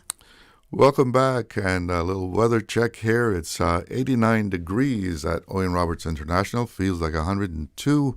The wind's at 8 knots out of the south-southeast, and the forecast is calling for isolated showers through the afternoon, partly cloudy in the evening, and tonight more isolated showers.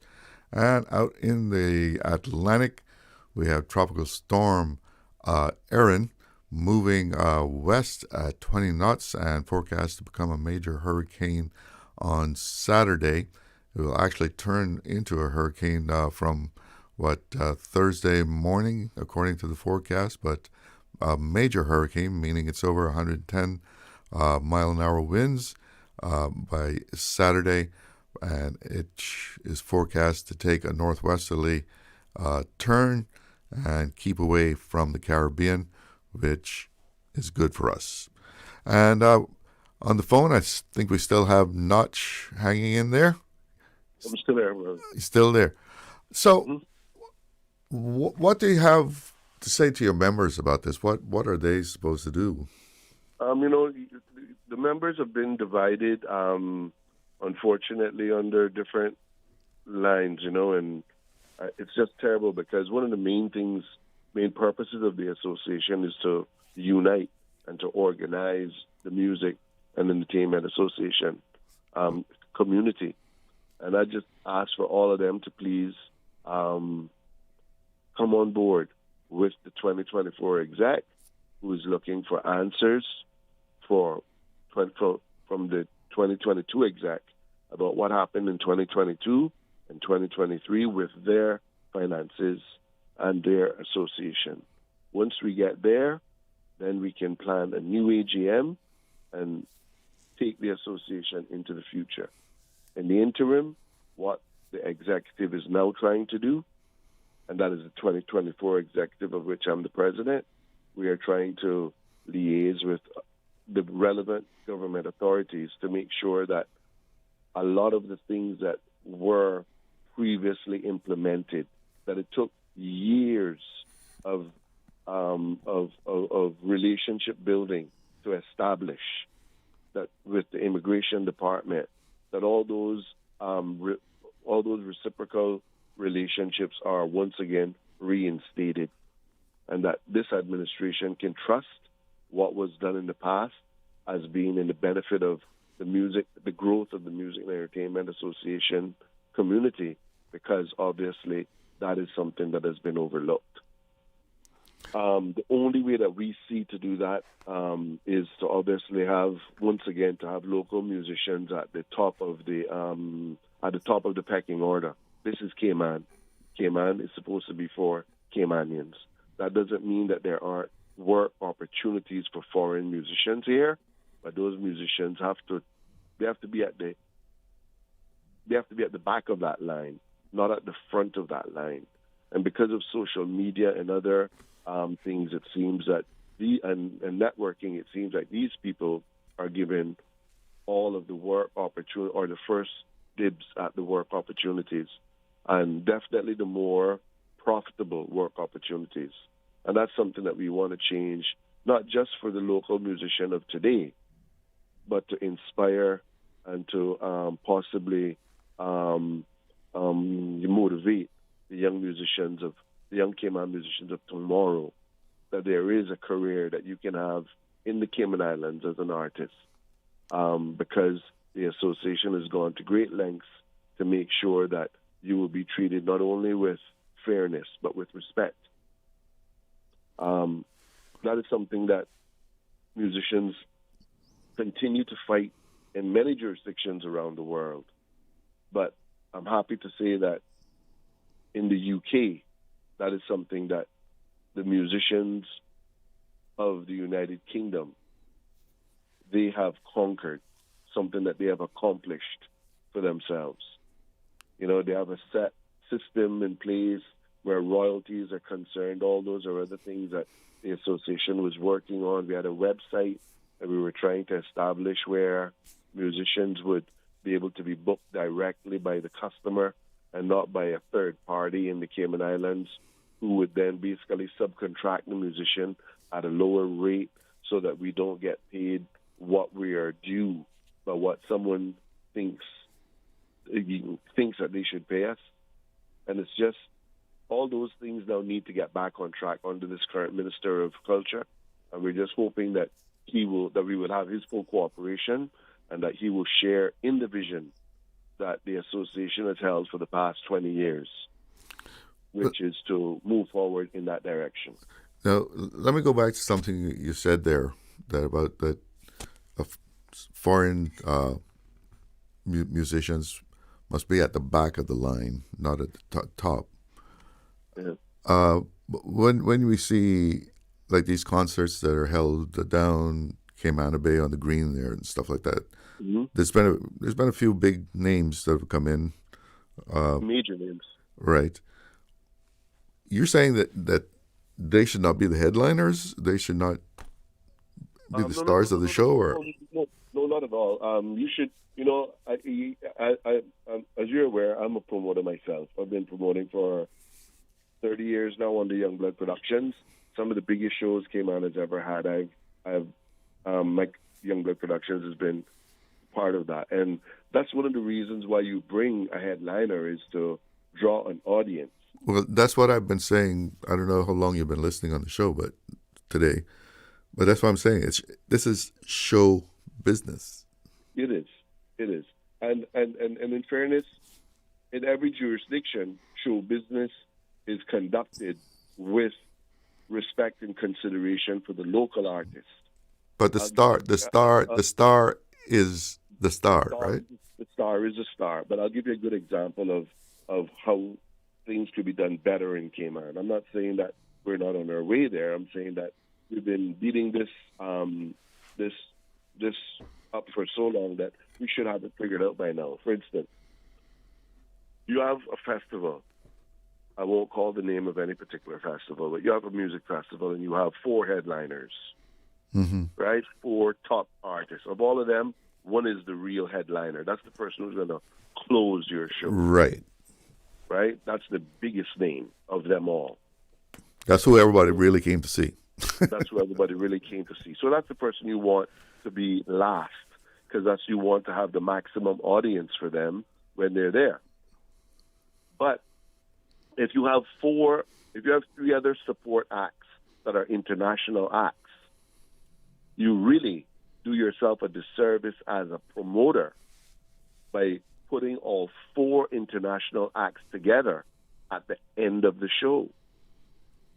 You also do the local artists a huge disservice by putting all of your local acts at the beginning of the show, and then you publish for the public the performance times.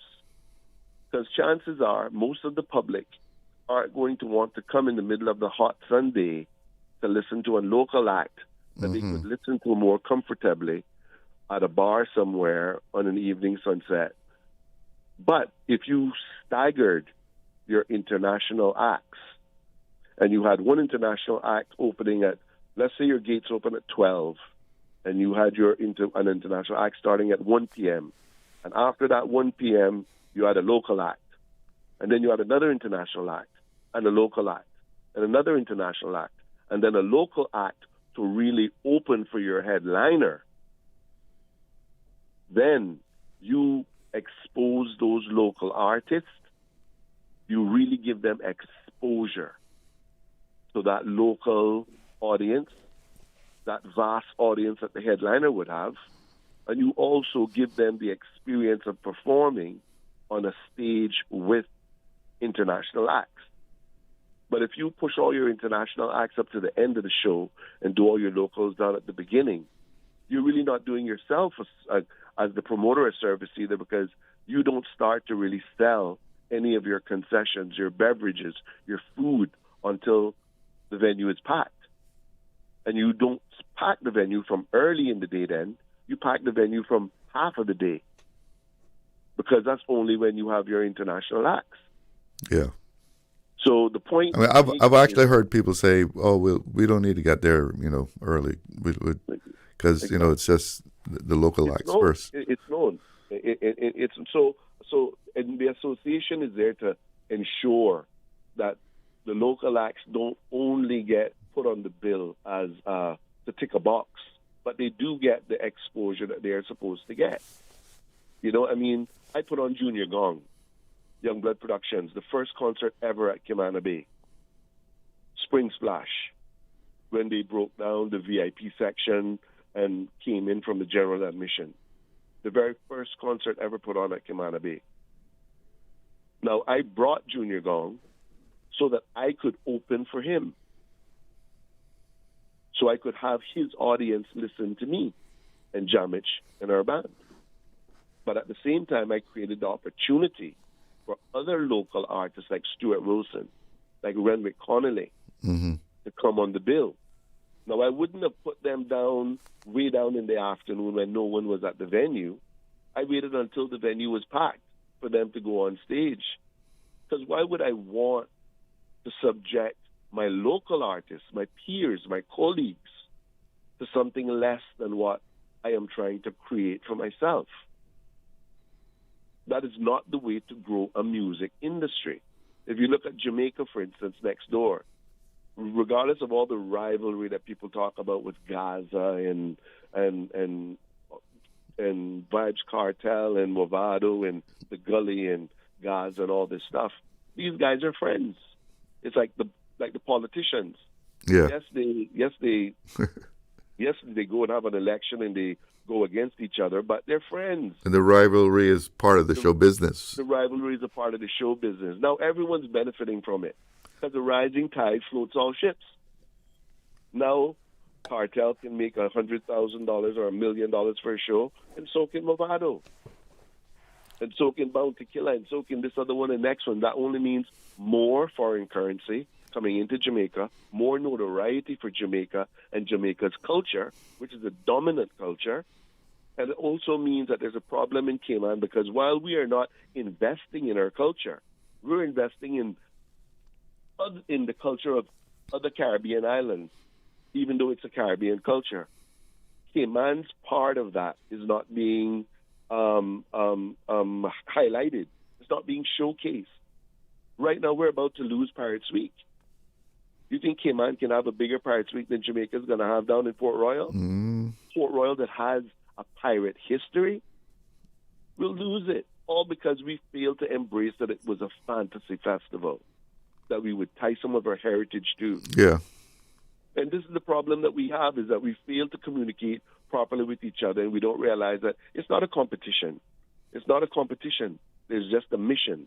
Let's accomplish the mission. When the mission is accomplished, everyone will benefit. Simple. Across the board. But we have some greedy people in Cayman who think that, I'll usurp this and I'll use this for my benefit. Because no. That only works for a time. We want something that's going to work in perpetuity for us, for our next generation, That's how we build a heritage or continue to build a heritage instead of this evolving door of culture, which includes everybody else.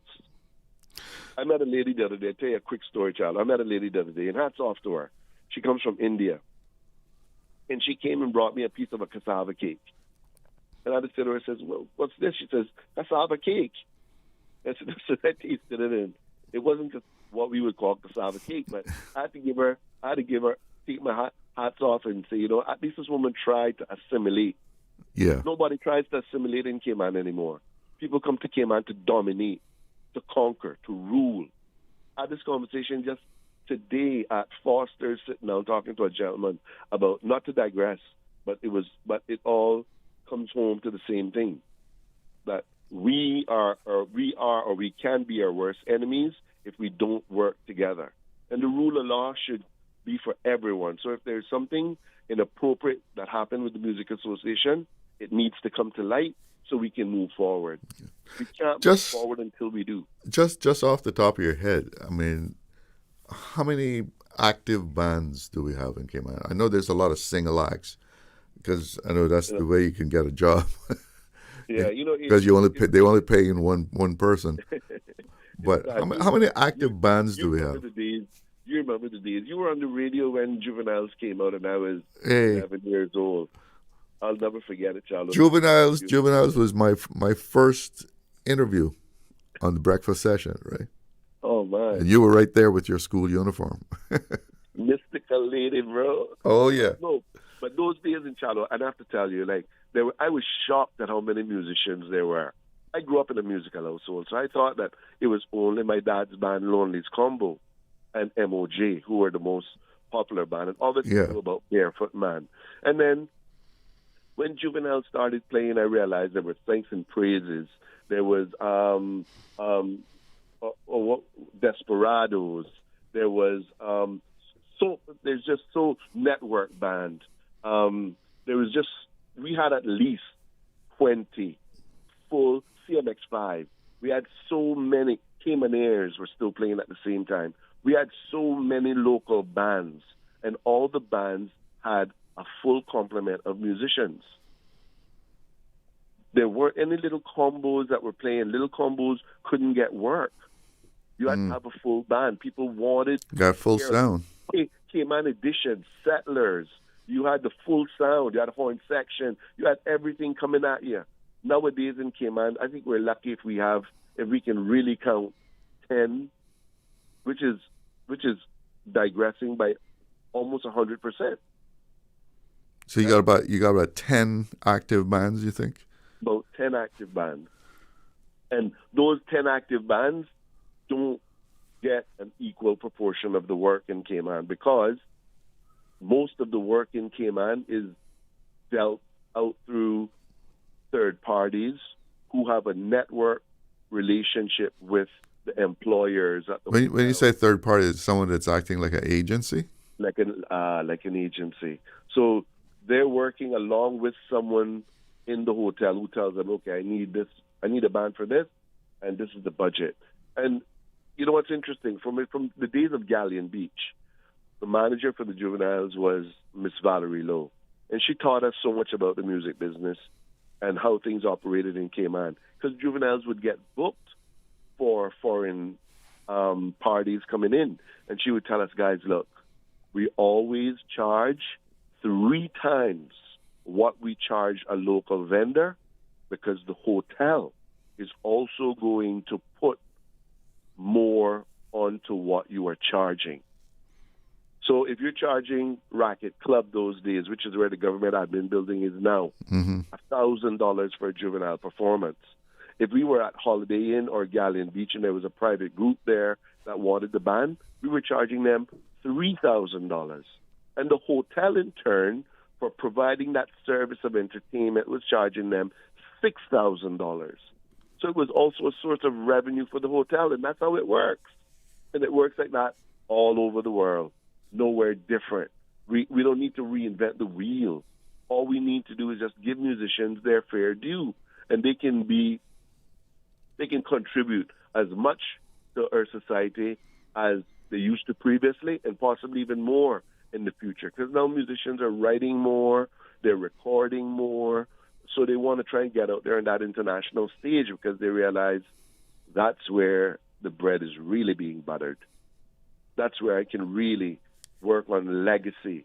That's where I can really work on contributing something to my country, so people can hear about the Cayman Islands more than just, well, we're a banking safe haven for money launderers or something nefarious, like, that we have our population is overrun by expats or some of the bad news that circulates that the Caribbean hates us for. Why can't it be something positive, like, well, a Cayman artist has a #1 hit on some radio station?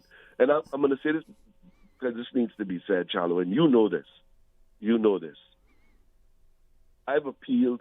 It was under my leadership that the DJs became a part of the music and the Music Association. So we formed a DJ subcommittee.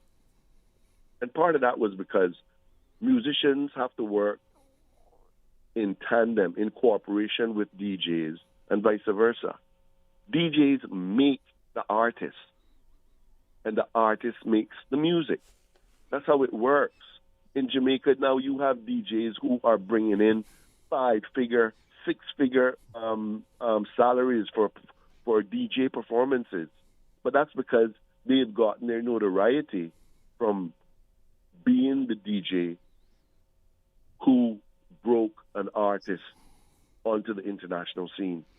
They're playing the music of these people, of the artists at the dances and the clubs. They're playing their local music. Our local DJs, we appeal to them nonstop. Play more local music. Add it into your repertoire. Mix it in, mix it out. You give it its prominence, because if you do that, then you strengthen the music industry and you strengthen your artists. Your artists create more, they get better at writing, and then all of a sudden there's this synergy that comes from it that strengthens the culture, it strengthens the people. It's a win-win. But local DJs, no, they'll play the Jamaican artists all night, and they'll have local artists who have stuff there that they can play, and they shelf it. Big J called in, he had some good songs. I don't hear him ever playing DJ in the dance. Big J in the dance, why? I got my album out there. I've been on radio from the time I was 11 years old. Why you don't play a Juvenile song with me singing? Or why you don't play one of my songs from off of my album? Why you don't play Stuart Wilson? Why you don't play High Tide? Why you don't? No, this is the problem that so there's a lot of problems, but we have to make sure first that we deal with getting the association right. Well, we're appealing to the ministry and to the premier. Please work along with us to get the association back on track. It will only benefit the NCFC administration and the people of the Cayman Islands. Now, on that note, this thing with the registry, I mean, how hopeful are you that this is going to be worked out? I'm very hopeful because it's now a matter for the RCIPS. They're dragging their feet, but it is our intention, as soon as we can meet with the minister for culture and find out what his position is, then we will take this further with the RCIPS to get some fire so that they can resolve this quicker. They've had this case from 2022. That's not justice. That's justice delayed. And justice delayed is like justice denied. So we have to, it's something that's under investigation. We have to be careful what we say. That's why. But what is the nature of this investigation? The nature of the investigation has to do with how can I be diplomatic? How can I put this diplomatically? It has to do with the AGM, the overall AGM, and how it was run. And that is something that is a matter for them. It's not. And then that knocks on to the registry. And that knocks on to the registry, and it goes deeper, because then why has the registry allowed this particular group to not file financial returns? That's unheard of. Unheard of. It should have been by now that the association had been at the very least flagged. And if not flagged, then it was supposed to be suspended or under an investigation. Because those funds are actually indirectly public funds. They're funds that we use for the benefit of the public. Yes, and non-profit organization. Non-profit organization. One of the things I used those funds for in previous years, as you know, was to put on the music festival. So we'd have a young musician showcase at the Harquail. We'd have an awards ceremony. Over 100 musicians were recognized for their tenure and for things that they did in the past, because we're not trying to erase our heritage. We're trying to build on it. We can't keep reinventing the wheel. And some people we've had people say, "Oh, forget about the association, start fresh." No. Well, that's why I was just going to ask you. I mean, do you think you might have to hit the reset button? And well, that would be easier to do. But in life, it's not always about what's easier, Chalo. It's not always about what's easiest. And any of us who have any gumption and who understands fairness and equality and justice, just that sense of justice understands, no, man, we can continue from this and be better for it. It will expose where we were weak, and we can become stronger there in those areas, and then we can understand more. And it's a learning curve for new musicians to understand, look, this is what went wrong here. And I have to tell you, we're not the only jurisdiction that's gone through these growing pains. These things have happened in Jamaica. These things have happened. Look where Jamaica is today. I mean, Jamaica's bringing in millions of dollars in foreign currency. Talking about exposure that you said, I just came from Scotland, and Lionel Richie was performing. Make it quick. We're going to have to wrap it up. All right, Lionel Richie was performing in Scotland, and they didn't get an opening act that was popular. They got an unknown young girl, and they put her on stage before Lionel Richie and exposed her to 100,000 Scottish fans. And the following morning, she was 100,000 fans stronger in her career. And that's show business. That's show business. Notch, thanks for calling in and giving us, an update on the association. Hope everything gets straightened out. Have a good one. I still need to call you about coming in and debuting my album on air, which I haven't done for the local population. But sure, anytime. Be in touch. All right, I will. All right. Take care, you have a great day. And thank you for covering it. That's it for me. I'm Charles Glidden. Thanks for joining me here on Talk Today. Have a good afternoon. Talk Today is brought to you by Subway, open 24 hours in Countryside, Anderson Square in Georgetown, and Centennial Towers in West Bay. And by the Ministry of District Administration. Explore your history, explore your land, explore your sister islands. And Cayman Airways. Call them on 949-2311 to book your nonstop flights to Los Angeles and Panama. And Doctors Hospital. Peace of mind is important when life happens. Doctors Hospital, always there for you. Call 949